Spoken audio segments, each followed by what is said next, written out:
"You're a failure in uniform." My mother Eleanor's voice boomed through the high-ceilinged atrium of the Sterling Heights Country Club, amplified by the house speakers like a cracking whip.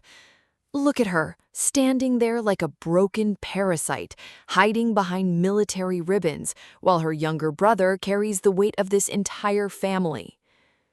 Over 70 high society patrons, regional maritime executives, and local political leaders froze mid-conversation, silver dinner knives hovering over porcelain plates. I stood completely immobile in the center of the polished terrazzo floor, my spine locked into an unyielding parade rest, my left thumb resting against the cold edge of an encrypted brass keycard stamped Delta 99 inside my dress pocket. As Captain Maya Sterling, Operations Chief for U.S. Marine Corps Special Operations Command, my pulse didn't spike above 60 beats per minute.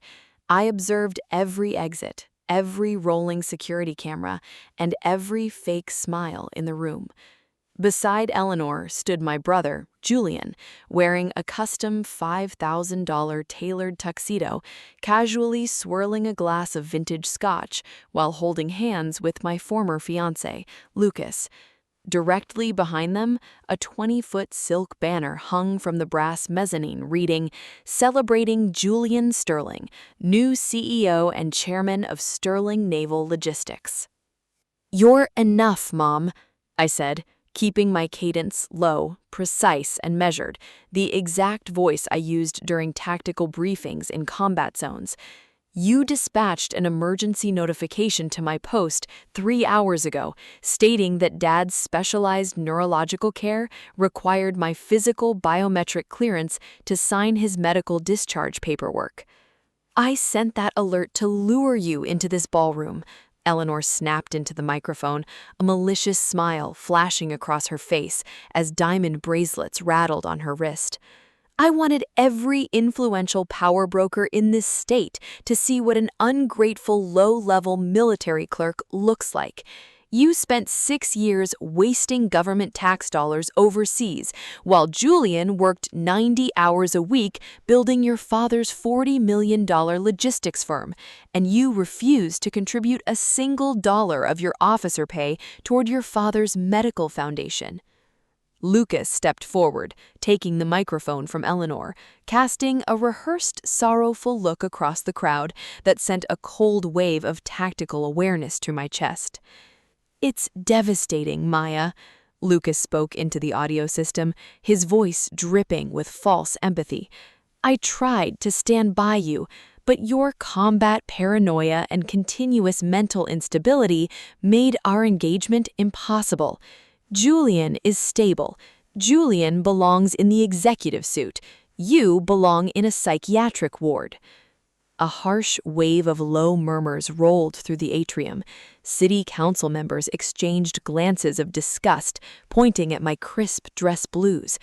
Julian smirked, taking a slow sip of scotch, twirling a gold pocket watch that had once belonged to my late grandfather. "She doesn't even possess an active security authorization," Eleanor shouted, her voice reaching a shrill crescendo. "Security team, remove this disgraceful trespasser from our gala immediately before she ruins Julian's historic announcement." 2 beefy private security guards aggressively stepped from the shadow of the velvet curtains, closing in on my flanks with their hands reaching for my uniform sleeves. But before their fingers made contact, an imposing, broad-shouldered Marine in full-service uniform, sitting alone at an executive VIP table, slammed his glass onto the marble table with a sharp, echoing crack, and stood up. He wore the insignia of a Master Gunnery Sergeant, Master Gunnery Sergeant Arthur Pendleton, a decorated combat veteran who had served 32 years in Marine Corps logistics and special reconnaissance. The entire atrium fell instantly silent. The 2 special security guards stopped dead in their tracks, staring at the seasoned veteran in sheer astonishment. Master Gunnery Sergeant Pendleton walked steadily towards the front stage, his dress shoes striking the floor like iron boots. He walked right past my mother, past Lucas, and stopped 2 inches in front of me. He looked into my eyes with rigid military discipline, brought his heels together with an echoing snap, and executed a sharp, flawless salute. Captain Sterling, Commanding General Vance has officially executed Directive Delta 99. The Department of Defense and the Department of Justice are now live on site. The floor is yours, ma'am. My mother blinked frantically, her posture slipping as her fingers tightened around the microphone stand. What directive? What is this old soldier talking about, Lucas? Lucas didn't answer. A thick line of cold sweat ran down the side of his neck, soaking into his wingtip collar.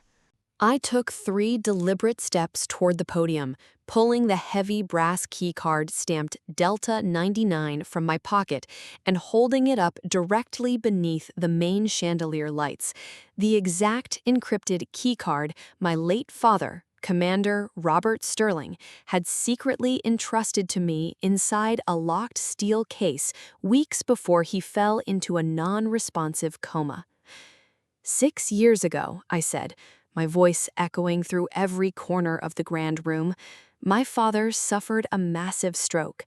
My mother informed me that Sterling Naval Logistics was totally bankrupt, that Dad's specialized life support care cost $35,000 a month, and that if I didn't execute a military power of attorney over to Lucas, my father would be evicted onto the street.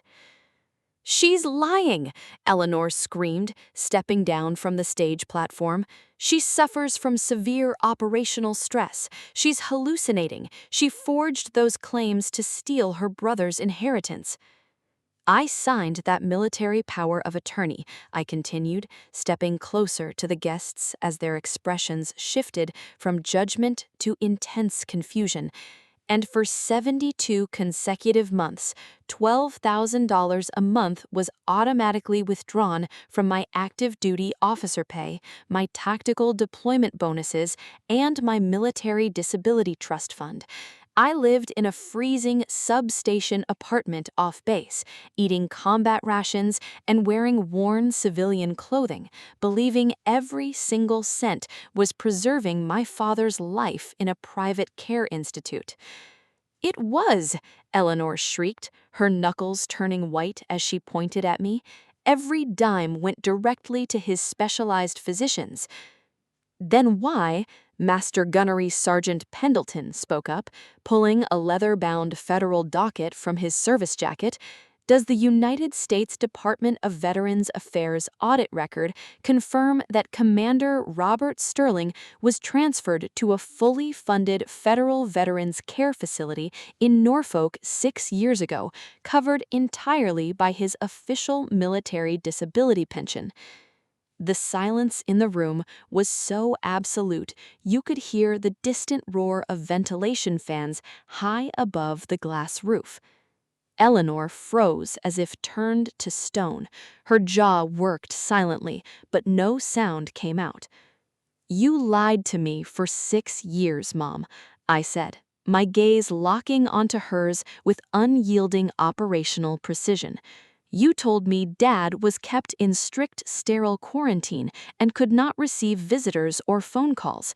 You generated fabricated monthly progress receipts stamped with a fake physician's seal, just so you, Julian, and Lucas could siphon over $900,000 of my combat earnings to finance Julian's sports cars and Lucas's corporate stock accounts."